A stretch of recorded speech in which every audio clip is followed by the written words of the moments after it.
Bonjour, on a terminé donc la tension, on va commencer un autre paramètre, l'intensité du courant électrique. Donc vous allez remarquer sur les culots de certaines lampes des indications de tension nominale, comme ici 6 volts, et aussi d'intensité nominale, comme ici 50 milliampères. Il faut savoir que l'unité de l'intensité c'est l'ampère, mais dans cet exemple, là l'unité c'est le milliampère. On verra plus tard la différence entre ampère et milliampère ou comment convertir d'ampère à milliampère ou le contraire. Donc notre objectif c'est de comprendre la signification de l'intensité nominale. Donc c'est quoi une intensité nominale? Pour cela, on va essayer d'imaginer donc une expérience, une activité expérimentale. Et pour faire cette activité, on aura besoin d'une lampe de tension nominale 6 volts et d'intensité nominale 0,1 ampère, d'un générateur de tension réglable, c'est-à-dire sur lequel on peut régler la tension, d'un ampèremètre pour mesurer l'intensité et de 4 fils de connexion. On va commencer d'abord par comprendre comment utiliser un ampèremètre pour mesurer l'intensité. Pour mesurer l'intensité d'un courant électrique, on utilise donc un multimètre, l'appareil dont on a parlé précédemment, qui doit fonctionner en position ampère-mètre.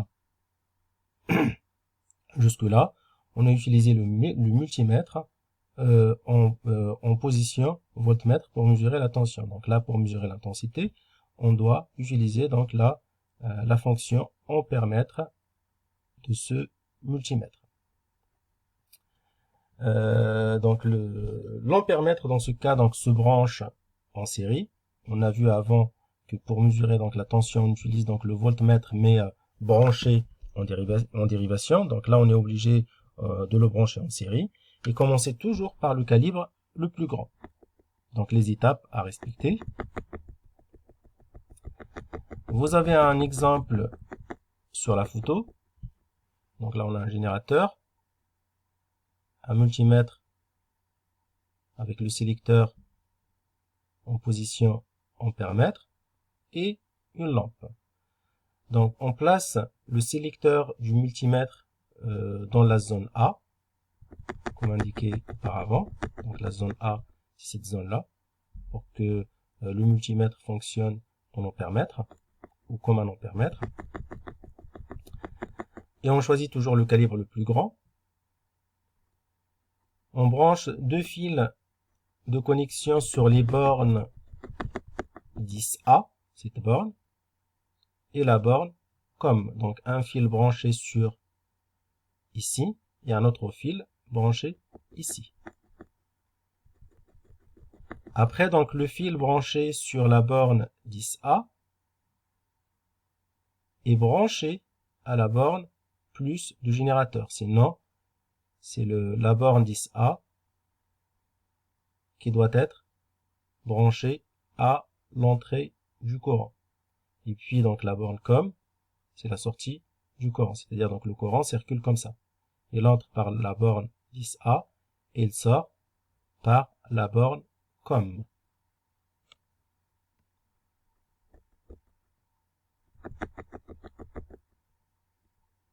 Donc le courant doit entrer par la borne 10A et sortir par la borne COM. Donc le courant, ou le sens du courant c'est celui-là, parce que ici donc c'est la borne plus le générateur. Il arrive dans la borne 10A, ressort par la borne COM,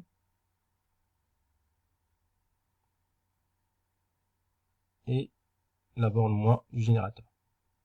Et après, donc choisir éventuellement un calibre mieux adapté en tournant le sélecteur. Et exprimer le résultat sans oublier d'indiquer l'unité qui peut dépendre du calibre utilisé. Donc est-ce que c'est ampère ou milliampère, etc. Donc pour faire cette expérience avec la lampe, le générateur de tension réglable, un ampère-mètre et 4 fils de connexion, on va brancher en série la lampe de tension nominale 6 volts et d'intensité nominale 0,1 ampère, le générateur et l'ampère-mètre comme indiqué sur la photo. Donc vous voyez donc la borne plus générateur est reliée à la borne 10A de l'ampère-mètre.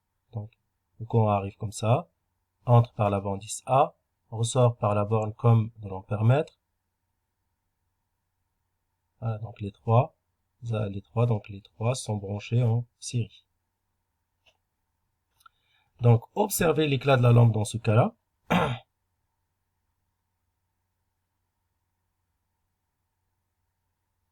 Et mesurez l'intensité I lampe avec l'ampèremètre. Donc, vous avez les mesures. Renouvelez l'expérience en réglant donc la tension du générateur sur 6 volts. Donc, avec un bouton, donc on peut régler l'intensité ou plutôt la tension du générateur sur 6 volts. Et puis sur 9 volts. Donc, la dernière expérience, c'est avec une tension du générateur réglée sur 6 volts.